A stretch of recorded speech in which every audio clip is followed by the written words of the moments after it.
In this episode of the Take a Step podcast, we'll dive into the power behind just getting started.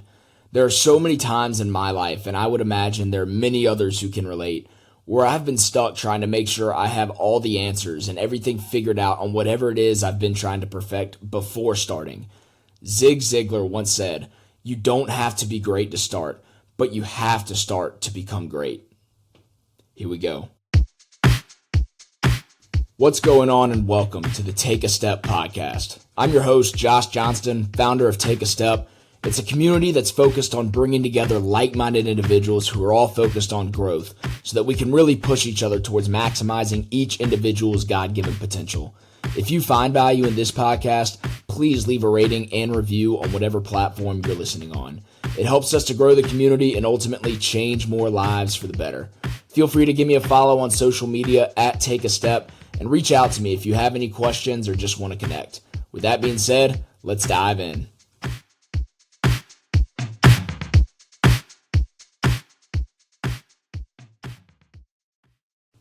Here's a question.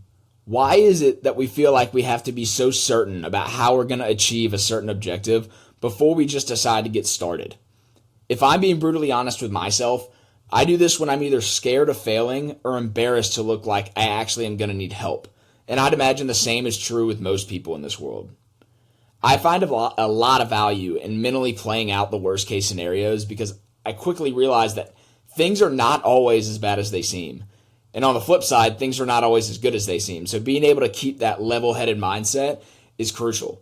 But furthermore, there's so much power and freedom in just going for something and putting yourself out there. A perfect example for me is when I decided just to take some action, take step one, and take a step.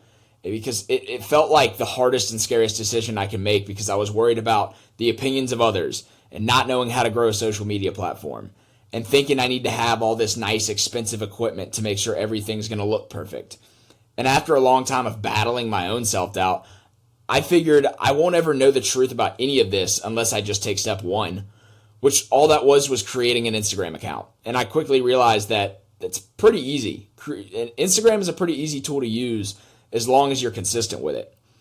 And in most ambitious endeavors that people set out to achieve, no matter how challenging that end result looks, the first step is usually pretty simple. All it takes is just making that decision that now is the time to start. It's just a mindset switch.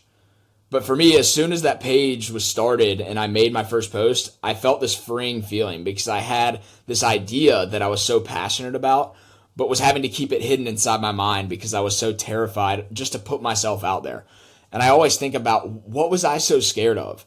And it was probably a combination of the judgment of others, how not succeeding would make me look, knowing that it's not the normal path and I would be different than everyone else. And that makes me think of my favorite quote. And I heard it from Chris Williamson on the Modern Wisdom podcast. But he talks about following the herd. And the quote goes like this. He says, "Following the herd makes us feel safe, but something stands out because of contrast. Become extraordinary by being different." Think about how many truly extraordinary people that you know in your life. I guarantee you they're not making decisions that fit in with what everyone else is doing. Most people who listen to this podcast, I bet, do not want to live an average life. So why would we make average decisions? If we do what everyone else does, then we're going to get what everyone else gets. And to be extraordinary, we must stand out and be the contrast to the culture. So make decisions and live a life that is contrast to this culture. But that actually makes me think of a sermon that I heard a couple weeks ago. And I lead a group of high school students through my local church, and us, along with a network of area churches, we took about 2,600 high school students down to Daytona Beach, Florida. And as you can imagine, the sleep schedule was thrown off quite a bit. And I realized that the average high school daily diet consists of about 1,000 grams of sugar with 2 large pizzas. But at one of the main sessions, while we were down there, the preacher was Samar Masad from Woodstock City Church in Woodstock, Georgia. But he spoke on the idea of living in the light. He explained how things that are kept in the dark continue to grow worse because that which is brought to light provides a sense of freedom and a path to growth. Whether this is bringing to light our sin to God, what we're struggling with trusted relationships, or even what we have a passion for with the rest of the world. Living with the mindset of fearlessly bringing to light that which would be diminished in the dark is a principle that will propel anyone towards the goals they have for their life. One of his quotes that stuck out to me was, "If you go first, you won't be the last," emphasizing that courage creates courage. And I want to build on that and challenge you as well as myself with this. Be honest with yourself about what you're holding back from starting. Is it a book? Is it a relationship? Is it a marathon, a 5K, running for the first time, taking your faith more seriously, a new career? Whatever the answer is for you, know that you don't have to have every answer in every detail in order to be successful in that endeavor. All it takes is just starting. Think about this. Action outperforms merit. I'll say that one more time. Action outperforms merit.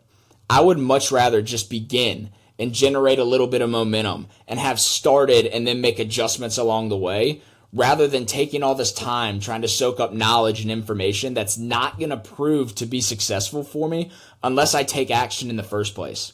And I love the idea of momentum, and I want to build on that. Think about a car. The hardest part in a car getting from 0 to 60 miles an hour is that first wheel turn. The car, once it has momentum, it will keep going, and it's easier to generate more momentum once that momentum has been created. And all that takes is just getting started for the first time. So flip that switch in your mind and make that decision today. There's a great book named Business Made Simple, and it's by Donald Miller. In one of his lessons, he discusses how value-driven professionals have a bias towards taking action. And I want to read one of the quotes from this lesson.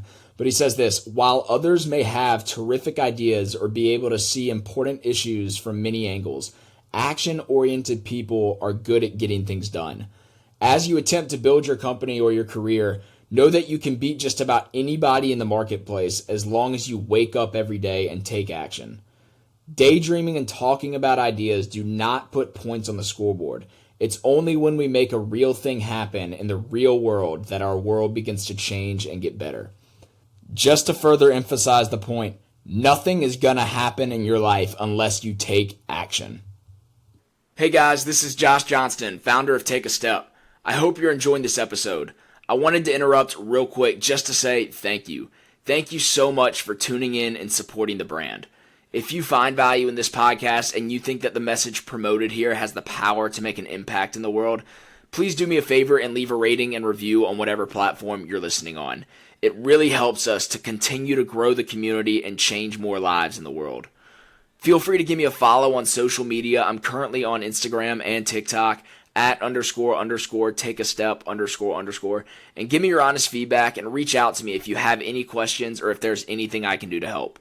With that being said, let's get back into the episode. I want to discuss 4 mental battles that you will have to overcome if you're going to make the decision to start taking action in your life. And there are probably more out there, but these are the 4 that really stick out to me. First, we have fear. Fear that others will judge you and try to belittle you for pursuing something that you want to achieve are the same people that are scared to do anything for themselves. Think of the most successful people that you know. Do you think Jeff Bezos would belittle anyone for trying to start a business? Do you think Arnold Schwarzenegger would belittle anyone for stepping foot into the gym for the first time? Do you think that Billy Graham would have judged anyone for showing up to church on Sunday for the first time? The answer is obvious, absolutely not. So let those who want to impose their judgment on your life continue to do that just to make up for their lack of ability to take action in theirs. Do it because you know that it's what's best for you, and it's what's best for those who love you and will continue to do life with you. Number 2 is pride. When I say pride, I'm specifically talking about the ability to set aside your ego. Because newsflash, if you're starting something that's brand new to you and you're taking action on something for the first time, you are not going to have all the answers. So be okay with putting yourself in environments where you're not the best, the smartest, the strongest in the room. And be okay with soaking up information of others and learning from others, and take advantage of those relationships in your life of people that have done it. Because they have information to offer you if you will just set aside your pride, put down your ego, and listen to them. Next is paralysis by analysis. And I'll use the example of physical health. Take someone who's 5'10", 300 pounds, and they know they're overweight and out of shape, and they're ready to finally do something about it and take some action in their life. So the first thing they would probably do is find some sort of workout plan that's going to help them achieve the results they want to achieve. And they'll quickly realize, crap, this is going to take so much more time than I'm used to in my schedule. And then, oh wait, now I'm going to have to completely change the way I eat and find a good diet. Oh, and now I see the kind of people that go work out 3, 4, 5, 6 times a week, and I see how long it's actually going to take. And quickly, you see with overanalyzing the situation, it'll lead to them never taking action at all, most likely. Master the art of just showing up for the first time. Stop thinking so much. Just go. Just show up, and then let the results from that first time compound over time until it becomes a habit in your life. And finally, number 4, we have short-term gratification. We live in an age where you can get pretty much whatever information you could possibly need in your fingertips in a matter of seconds. In an age where I can be sitting on the couch watching football, pick up my phone, touch the screen a couple times, and have a meal show up to my door in 10 or 15 minutes. In an age where I can, if I need to order a gift for somebody, I can jump on Amazon, have the gift ordered in a couple minutes, and have it show up to my door tomorrow morning, and in some cases this afternoon. And I've seen this same theme attempted to be playing out in the personal development space, and I'm telling you, it just doesn't work. You see your get-rich-quick schemes all across social media, and your get-a-six-pack and 30-day workout plans everywhere. But guys, I'm telling you, anything worth doing takes discipline and consistency over time. And the thing about it is that you will appreciate the results so much more than if they came to you in a day because of the time and the discipline and the adversity that you overcame to get to that point. I want you to think about some of the most successful companies to have ever been created, because I guarantee you when they were starting out with little to no resources, they were facing these same exact challenges. Here's a few examples. Walt Disney started Disney in a garage. Steve Jobs started Apple in a garage. Bill Gates and Paul Allen started Microsoft in a garage. Jeff Bezos started Amazon in a garage. Larry Page and Sergey Brin started Google in a garage. William Harley and Arthur Davidson started Harley Davidson in a garage. Phil Knight started Nike in his little one-bedroom apartment, which quickly turned into a shoebox jungle because he was not in the financial position to go out and purchase the real estate to where he could store all of his inventory. But I guarantee you that he was not going to let his fear of the opinion of others, his pride, his overanalyzing a situation, or his need for short-term gratification stop him from just taking step one. But I don't want you to think it has to be this massive 10-year plan or this huge endeavor that you have to, take step one on. It can be something very small and mundane in your day-to-day life. And I'll give you a perfect example. Is earlier this year, my buddy Craig and I, we were training for our first marathon. And we would do a lot of our running at this little park right up the road from my house, which has a little half-mile loop around it. And one Saturday morning, we went up there to get some miles in, and there was this little peer-led workout group that was going on. And we would pass them occasionally, and one of the times we passed them, they were very friendly and invited us to come out one Saturday morning and work out with them. And the next time he was at my house, we said, hey, let's go give it a shot. Let's just see what it's about. Let's just take some action on it. So we went up there and joined them one Saturday and had an amazing experience, had some great fellowship with them, and found out there was this national organization that has peer-led workout groups all across the country. And it's called F3, but they stand for 3 Fs. It's faith, fellowship, and fitness, which are a lot of the same core principles that I base my life on.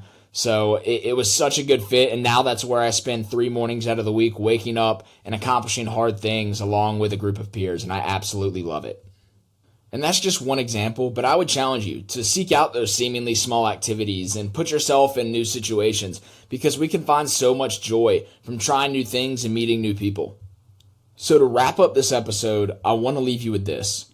Know that every success story that there has ever been always began with step 1. The most difficult part in any journey will be generating momentum, and that comes from starting the engine and then pressing the gas. Whatever it is that you know you need to start to get you to where you want to go, step 1 is one decision away. All it is a mindset shift. Getting started produces momentum, and then momentum produces results. So make that decision and go take a step.